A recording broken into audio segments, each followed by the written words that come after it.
தொழுகையிலே இருக்கிற போது யாராவது ஒருவரை அருகாமையிலே இருக்கக்கூடிய ஒரு மனிதர் தொழுகையிலே இருந்து தும்மல் போடுகிறார். தும்மல் போட்டார். அவர் தும்மல் போட்டவர் அல்ஹம்துலில்லாஹ் என்று சொன்னார்.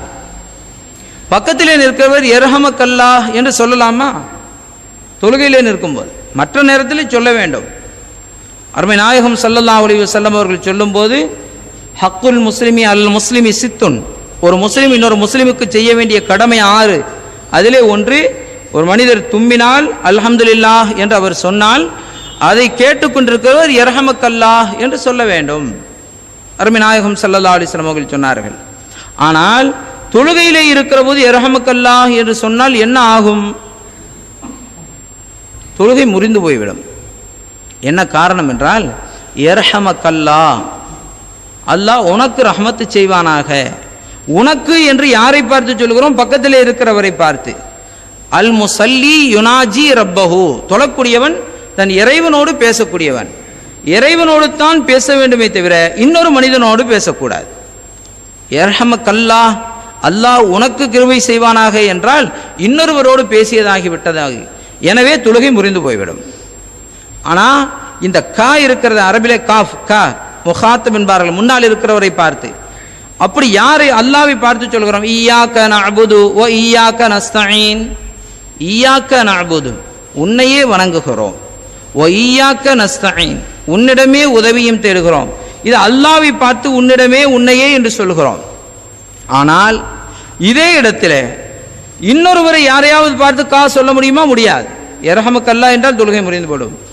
ஆனால் அத்தஹியாத் இருப்பிலே அமர்கிற போது அஸ்ஸலாமு அலைக்க ஐயுஹன் நபி, நாயகமே ஸல்லல்லாஹு அலைஹி வஸல்லம் உங்கள் மீது சலாம் உண்டாகட்டுமாக. அஸ்ஸலாமு அலைக்க என்று சொல்கிறோம். அங்கே ஈயாக்க என்று எந்த காஃபை சொன்னோமோ அதே கா, அஸ்ஸலாமு அலைக்க, அங்கே ஈயாக்க, இங்கே அஸ்ஸலாமு அலைக்க, நாயகமே உங்கள் மீது சலாம் உண்டாகட்டும் என்று சொல்லுகிறோமே, அங்கே யாரை முன்னிறுத்துகிறோம்? ஏதோ இது ஒரு நடந்த நிகழ்வை சொல்வது போலல்ல, எதிரிலே நமக்கு முன்னாலே கண்மணி நாயகம் ஸல்லல்லாஹு அலைஹி வஸல்லம் அவர்கள் வீற்றிருக்கிறார்கள், அவர்களை பார்த்துத்தான் நாம் சலாம் சொல்லுகிறோம் என்று தான் சொல்ல வேண்டும். இமாம் கஸாலி ரஹ்மத்துல்லாஹி அலைஹி யஹ்யாவிலே அப்படித்தான் எழுதுவார்கள், அஹ்லிர் ஃபீ கல்பிக உذ்குர் ஷக்ஸஹுல் கரீம், அவர்களுடைய சங்கை மிகுந்த தோற்றத்தை உன்னுடைய கல்பிலே முன்னிறுத்தித்தான் நீ சலாம் சொல்ல வேண்டும் என்பார்கள். அஸ்ஸலாமு அலைக்க, அஸ்ஸலாமு அலைக்க ஏதோ ஓதிவிட்டு போவது போலல்ல, அஸ்ஸலாமு அலைக்க ஐயுஹன் நபி, நாயகமே உங்கள் மீது சலாம் உண்டாகட்டும். அப்படி அவர்களை முன்னிறுத்தி சலாம் சொல்ல வேண்டும் என்று இமாம் கஸாலி ரஹ்மத்துல்லாஹி அலைஹி யஹ்யாவிலே எழுதுவார்கள். அப்படித்தான் மகான்கள் இறைநேசர்களுடைய தொழுகை அப்படிப்பட்டதுதான். கீழக்கரையிலே மறைந்து வாழக்கூடிய மகான் அல்லாமா தைக்கா சாஹிபுல் நாயகம் ரலியல்லாஹு அன்ஹு, நம்முடைய காயப்பட்டினம் தைக்கா சாஹிப் அப்பா அவர்களுடைய மச்சான் முறை. இவர்கள் ஷேக் அப்துல் காதிர் தைக்கா சாஹிப் நாயகம், அவர்கள் சையீத் அப்துல் காதிர் தைக்கா சாஹிப் நாயகம். அவர்கள் நம்ம ஊரில் மகுதும் பள்ளிவாசல்ல தொழுது கொண்டிருக்கிற போது, அசர் வக்து தொழுகை நடத்தி கொண்டிருக்கிறார்கள். அப்படி தொழுகையிலே இருக்கிற போது அத்தஹியாத்தில் நீண்ட நேரம் இருந்தார்கள். மக்களுக்கெல்லாம் சந்தேகம் வந்துவிட்டது, என்ன தெரியவில்லை, ஏன் இவ்வளவு நேரம் தாமதிக்கிறார்கள் என்று. ரொம்ப நேரத்திற்கு பிறகு அவர்கள் தொழுகையை முடித்தார்கள்.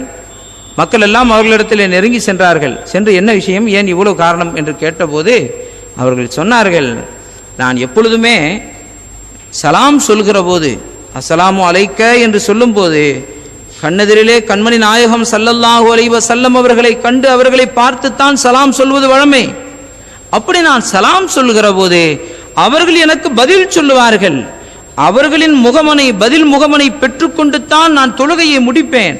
ஆனால் இப்பொழுது அவர்களின் சலாம் எனக்கு, பதில் சலாம் எனக்கு கிடைக்கவில்லையே, என்ன காரணமோ தெரியவில்லையே என்பதாலேயே நான் திரும்ப திரும்ப சலாம் சொல்லிக் கொண்டிருந்தேன். அஸ்ஸலாமு அலைக்க ஐயுஹன் நபி, அஸ்ஸலாமு அலைக்க ஐயுஹன் நபி, அஸ்ஸலாமு அலைக்க ஐயுஹன் நபி, திரும்ப திரும்ப நான் சலாம் சொல்லிக் கொண்டிருந்தேன். ஒரு கட்டத்தில் கண்மணி நாயகம் ஸல்லல்லாஹு அலைஹி வஸல்லம் அவர்கள் கண்ணெதிரிலே ஆஜராகி எனக்கு பதில் சலாம் சொல்லிவிட்டு சொன்னார்கள், நீங்கள் உண்ட உணவை சரிபாருங்கள் என்றார்கள். இவர்கள் வீட்டிற்கு வந்தார்கள். மனைவியிடத்திலே கேட்டார்கள், இன்று நம் வீட்டிலே மதியம் என்ன உணவு என்று கேட்கிறார்கள். பக்கத்து வீட்டிலிருந்து விருந்து உணவு வந்தது என்றார்கள். அப்படியா, இனி அடுத்த வீடுகளிலிருந்து உணவு வாங்கி எனக்கு வைக்காதீர்கள் என்று சொன்னார்கள். காரணம், அப்படிப்பட்ட மகான்கள், இறைநேசர்கள், அவர்களுடைய உடலில் அவர்களை அறியாமல் கூட தகாத உணவு உள்ளே சென்று விடக்கூடாது. தகாத உணவு அவர்களை அறியாமல் கூட உள்ளே சென்று விடக்கூடாது என்பதை மகான்களுடைய விஷயத்தில் இது ஹைர். அருமையானவர்களே, இதில் நாம் சொல்ல வந்த செய்தி அப்படி அஸ்ஸலாமு அலைக்க ஐயுஹன் நபி என்று சொல்லும் போது கண்மணி நாயகம் ஸல்லல்லாஹு அலைஹி வஸல்லம் அவர்களை கண்ணெதிரிலே கண்டு சலாம் சொல்வது தான் மகான்கள், இறைநேசர்களின் நிறை. நாமும் அப்படித்தான் சொல்ல வேண்டும். நாம் சொல்வோம், கண்மணி நாயகம் ஸல்லல்லாஹு அலைஹி வஸல்லம் அவர்கள் நமக்கு பதில் சலாம் சொல்லுவார்கள். அதை செவியேற்கக்கூடிய நசீபையும் அல்லாஹ் நமக்கு வழங்குவானாக. ஏனென்றால் கண்மணி நாயகம் ஸல்லல்லாஹு அலைஹி வஸல்லம் அவர்கள் தங்கள் வாழ்க்கையினுடைய நிறைவை நெருங்கி கொண்டிருக்கிற அந்த சந்தர்ப்பத்தில் சஹாபிகளிடத்திலே சொன்னார்கள், உங்களுக்கெல்லாம் என்னுடைய சலாம் உண்டாகட்டுமாக. மட்டுமல்ல, இந்த சமுதாயத்தில் மோமினீன்களாக இனி கியாம வரிவந்தம் யார் யாரெல்லாம் வர இருக்கிறார்களோ அத்துணை மோமின்களுக்கும் என் சலாம் உண்டாகட்டும் என்று நம் யாவருக்கும் சலாம் சொன்ன நாயகம் முஹம்மது ஸல்லல்லாஹு அலைஹி வஸல்லம் அவர்களுக்கு நாம் பதில் சலாம் சொல்லுவோம். வஅலைக்கும் அஸ்ஸலாம் யா ரசூலல்லாஹ் என்று நாம் சலாம் பதில் சொல்லுவோம். அருமையான பெருமக்களே, எனவேதான் தொழுகையிலே இருக்கிற போது கண்மணி நாயகம் ஸல்லல்லாஹு அலைஹி வஸல்லம் அவர்களை நினைவுபடுத்துகிறோமே, இது அவர்களின் மீது புகழ் பாடுவதுதான். இது அவர்கள் மீது புகழ் பாடுவதுதான். இதுவும் மௌலிது ஷரீஃப் தான். இப்படி இருக்க தொழுகையிலே இருக்கும்போது அருமை நாயகம் ஸல்லல்லாஹு அலைஹி வஸல்லம் அவர்களை நினைக்க கூடாது. அப்படி அவர்களை நினைத்தால் அது அல்லாஹ்வினுடைய நினைப்பை விட்டும் திருப்பி விடும் என்று ஒருவர் சொன்னால் அவரின் நிலை என்ன? நினைத்து பாருங்கள். தொழுகையிலே இருக்கிற போது அருமை நாயகம் ஸல்லல்லாஹு அலைஹி வஸல்லம் அவர்களை நினைப்பதை விட்டும் நம்மை தடுக்கக்கூடிய வகையிலே தொழுகையிலே அஸ்ஸலாமு அலைக்க என்று சொல்லும்போது முஹம்மது ஸல்லல்லாஹு அலைஹி வஸல்லம் அவர்களை நினைக்க கூடாது. அப்படி நினைத்தால் அது எதை போல என்று ஒரு பட்டியலே எழுதியிருக்கிறார்கள். அந்த பெயர்களை எல்லாம் நாம் சொல்ல வேண்டியது அவசியமில்லை. அவ்வளவு மோசமான வார்த்தைகளை சொல்லி இருக்கிறார்கள். இப்படி சொன்னால் அவர்களின் நிலை என்ன? நினைத்து பாருங்கள். எனவே இவர்களை விட்டெல்லாம் நாம் எச்சரிக்கையாக இருக்க வேண்டும். நாம் விளங்கிக் கொள்ள வேண்டும். தொழுகையிலே தக்பீர் கட்டினால் நாயகம் ஸல்லல்லாஹு அலைஹி வஸல்லம் அவர்களை நினைவு கூறாமல் எப்படி தொழுகை முடியும்? அவர்களை நினைவு கூறாமல் எப்படி ஒரு மனிதனாலே தொழ முடியுமா? சல்லு கமா ரஅய்துமூனி உஸல்லி, என்னை எவ்வாறு தொழ கண்டீர்களோ அவ்வாறு நீங்கள் தொழுங்கள் என்று சொன்னார்களே நாயகம் ஸல்லல்லாஹு அலைஹி வஸல்லம் அவர்கள். சஹாபிகள் பார்த்தார்கள். கண்மணி நாயகம் ஸல்லல்லாஹு அலைஹி வஸல்லம் அவர்கள் தொழுகிற போது தக்பீருக்காக தங்களுடைய கைகளை எவ்வளவு தூரம் உயர்த்துகிறார்கள், ருக்குவிற்கு போகிற போது எவ்வளவு தூரம் குனிகிறார்கள், ஏத்திதாலுக்கு எழுந்திருக்கிற போது எவ்வளவு தூரம் நிமிருகிறார்கள், ஏத்திதாலுக்கு எழுந்திருக்கிற போது கரங்களை எவ்வளவு தூரம் உயர்த்துகிறார்கள், சஜிதாவிற்கு செல்லுகிற போது எந்தெந்த உறுப்புகளை பதிய வைக்கிறார்கள், அதிலே என்னென்ன ஓதுகிறார்கள். இப்படி கண்மணி நாயகம் ஸல்லல்லாஹு அலைஹி வஸல்லம் அவர்களை குறித்து ஒவ்வொன்றையும் கூர்ந்து கூர்ந்து கவனித்தார்களே, அதுவல்லவா நமக்கு தொழுகை. தொழுகையிலே எப்படி ருக்கு செய்கிறோம்? நாயகம் ஸல்லல்லாஹு அலைஹி வஸல்லம் அவர்கள் ருக்கு செய்தது போல செய்கிறோம். எப்படி சுஜூது செய்கிறோம்? அவர்கள் எப்படி சுஜூது செய்தார்களோ அதுபோல செய்கிறோம். எப்படி எழுந்திருக்கிறோம்? அவர்கள் எப்படி எழுந்திருந்தார்களோ அப்படி எழுந்திருக்கிறோம். எதையேனும் மறந்துவிட்டால் எப்படி செய்கிறோம்? அவர்கள் எப்படி சஜிதா சஹ்வை கற்றுத்தந்தார்களோ அப்படி செய்கிறோம். இப்படி தொழுகை முழுவதுமே அவர்களைத்தானே நினைவு கூற வேண்டியது இருக்கிறது. இப்படி இருக்க தொழுகையில் நபிகளை நினைக்க கூடாது என்று ஒருவன் சொன்னால் அவனுடைய ஈமான் எவ்வளவு கேள்விக்குரியது. நினைத்து பாருங்கள். ஹைர். அருமையான பெருமக்களே, இப்படி அல்லாஹ் தஆலா மௌலிது ஷரீஃப் என்பதை எல்லாவற்றிலும் ஈமானிலே சேர்த்து வைத்திருக்கிறான்.